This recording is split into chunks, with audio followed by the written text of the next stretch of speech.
Welcome back to Red Zone Overtime, and here's where we kind of go a little deeper into some of the games we had access to tonight. We're going to get right to it. KTRE Sports Director Mark Bownds is going to join us and talk about the game he was at. There's Big Mark right there. Mark, you were at the Lufkin ball game with North McKinney or McKinney North. They got to be so fancy. Talk about that game, what you saw, and also the return of Lufkin's quarterback. I mean, yeah, it was, it was just one of those big, great electric nights over there in Lufkin.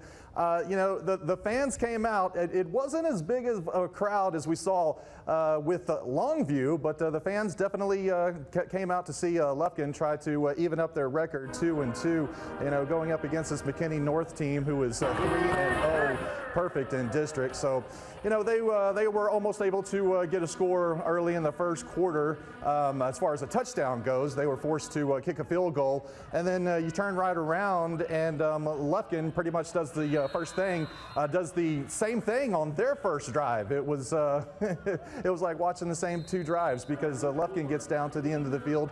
They can't get it in the end zone. Lufkin forces to kick a field goal, and they tie it up at 3 apiece.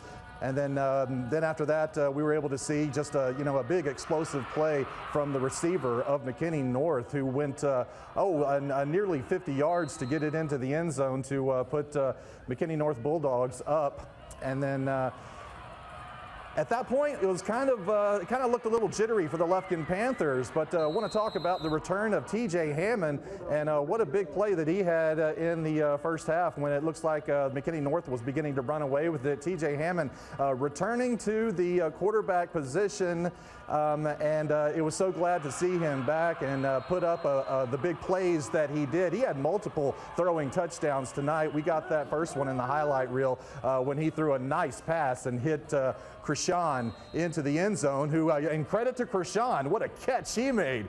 A big athletic play there. And it was just crazy. It was a crazy night. It would be tied up at 25 apiece.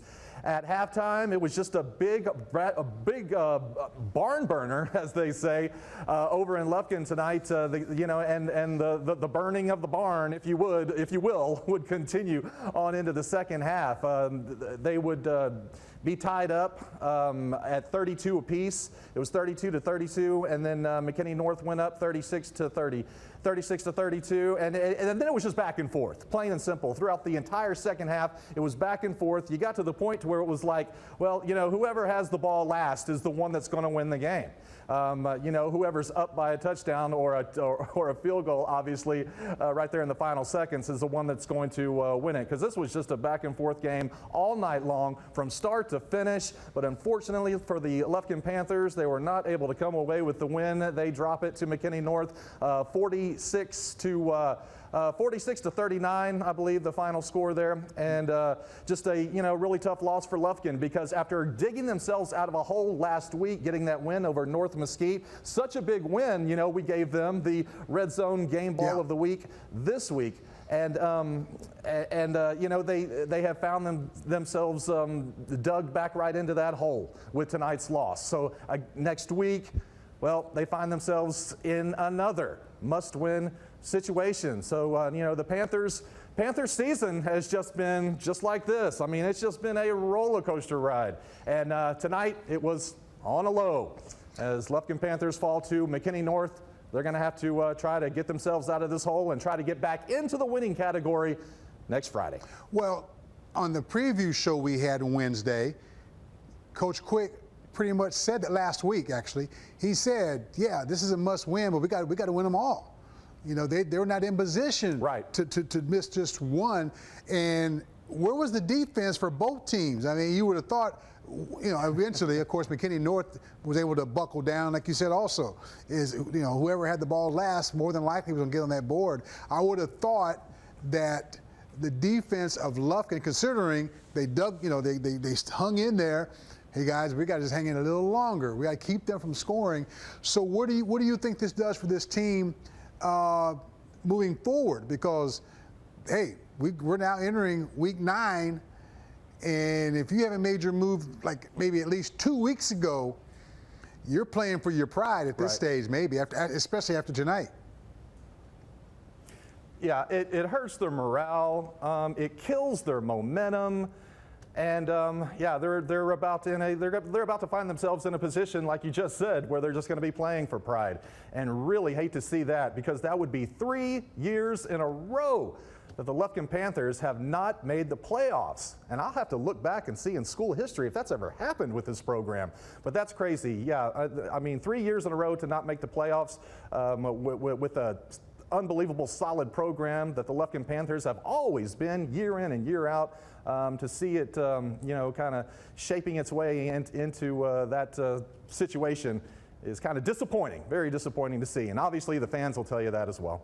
What about their run game, you know, to try to kill the clock, keep the offense of the other team on the sidelines, wear out the defense? Where was their run game? I mean, they're big guys. Yeah, Kedron did have a big run. It was before halftime. It was late in the second half, and Kedron with a big run.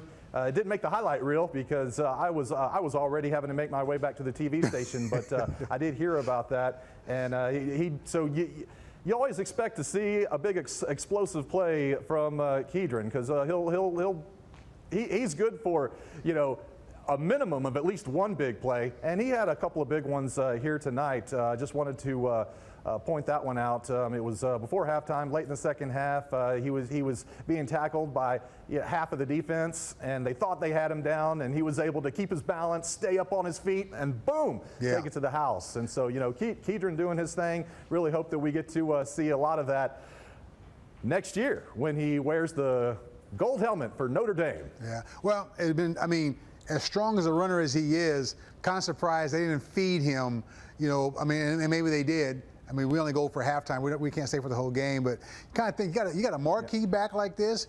Feed him, give him that rock. You know, just like they do in Longview with Taylor Tatum. That's Mark Bownds, KTRE Sports Director. Mark, thank you a lot, buddy. Appreciate it. Of course. Thank you, Michael. Good to hear.